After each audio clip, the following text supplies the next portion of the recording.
Oh, hey. Oh man, what a day. What a day, what a week, what a month, what a year.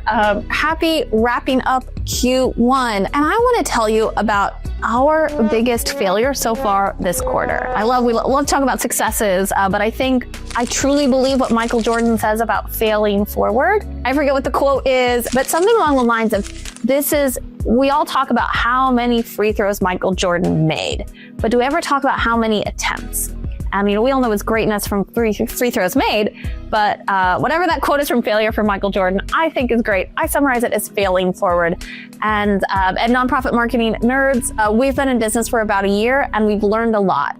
Hi, I'm Kelly Hernandez, CEO of Nonprofit Marketing Nerds and the original nonprofit marketing nerd. My team of true nerds and I help nonprofits just like yours amplify their mission through marketing that works. So why am I talking about our failure as an agency? One, it's pretty minor, but I truly believe that we only get ever better by continuing to take risks and push on the cusp, and hopefully we've learned something that you won't have to. So here's what happened.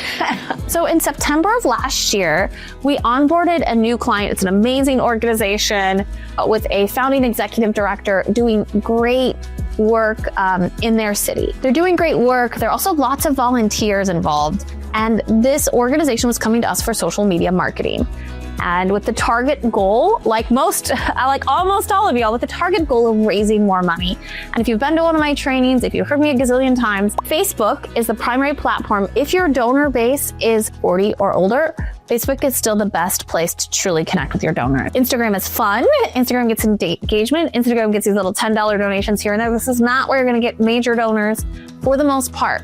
And then we typically end up onboarding social media management plus clients with Facebook as their primary platform, LinkedIn as their secondary, and then we'll cross-post to TikTok or Instagram. Now, for 99.999% of organizations I talk to, this is the best practice. Not only the best practice, it's what works. But here's the thing I hadn't taken enough into account. As we were continuing to develop out social media for this client, we kept wanting more videos and photos, and they just don't have it.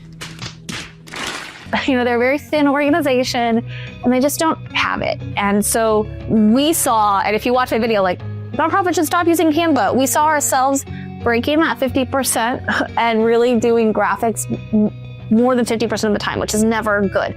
Good, authentic photos and video are truly what works for social media marketing for nonprofits, with some branding and brand graphics to re-emphasize, or even some brand details to kind of throw on the pictures. That's what worked. We found ourselves, because of lack of resources, doing more graphics than we would recommend for best practice.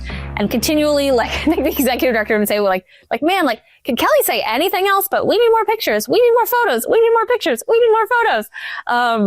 So apparently I've been saying that quite a bit because that was our barrier. At the same point in time, we typically talk about, as you're growing, let's say you have less than 500 likes or followers as an organization. As you're growing your following, your first set of advocates are actually your staff, volunteers, people already part of your organization. And then as you grow and grow and grow, then it starts to be donors. But typically the 100 follower to 500 follower range, you're still trying to grow your page first and establish who your target audience is. So we were focused on Facebook as primary platform, LinkedIn as secondary platform, and go. And then we were cross-posting to Instagram. Now, a couple times the client had said, well, what about Instagram? We're like, well, that's not where you do fundraising and your goal is fundraising. And, I just kind of left it at that because this is the way it is. But it also is, it would work. It's what works, right?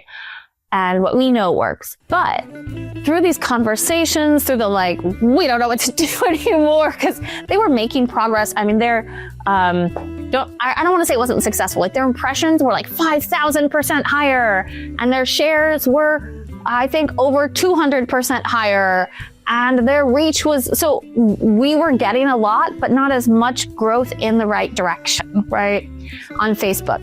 LinkedIn was going great. On Facebook, it wasn't quite going how we wanted it to be. And then the executive director just simply said, I know you want us to use Facebook, but our volunteers are younger, then they don't do Facebook. So if that's really our core, first people sharing, getting excited, they don't do Facebook. So we're kind of limited by who our initial advocates are. And I think it might be good to focus on Instagram.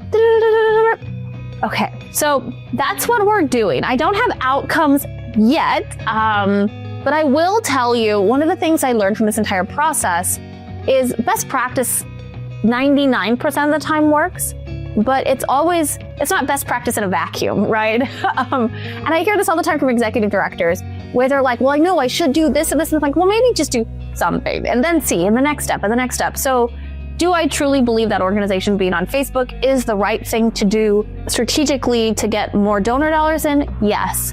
Now, for the growth of the organization's social media and connection and network, if their entire network is on Instagram and their goal right now is growth, maybe not money in the pocket, but growth. Yeah, I think one of the things I learned, so drill down a lot. Every organization says they want money, but we believe in 90-day plans for marketing for a reason.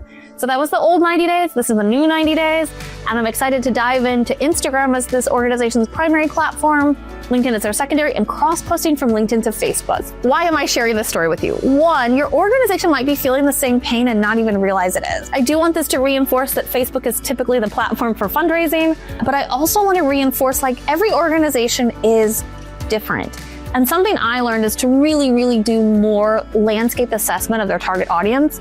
Not just their target audience, which we talk about a lot, but who are those key advocates, especially as you're growing a social media platform, and making sure you're posting where they're at, which is what happened to us. Anyway, I wouldn't call it a failure. I would call it failing forward. It's a lesson to us to learn more, not just about target audience and organization, but also about who are your initial advocates. Who do you think are the 5 people that will immediately be excited by your social media? I do always recommend figure out who those 5 people are and then get them in video and in photos and featured first, because they'll be more excited to share more of your content in the future. There's a little tip of our failing forward when it comes to what platform should nonprofits be on.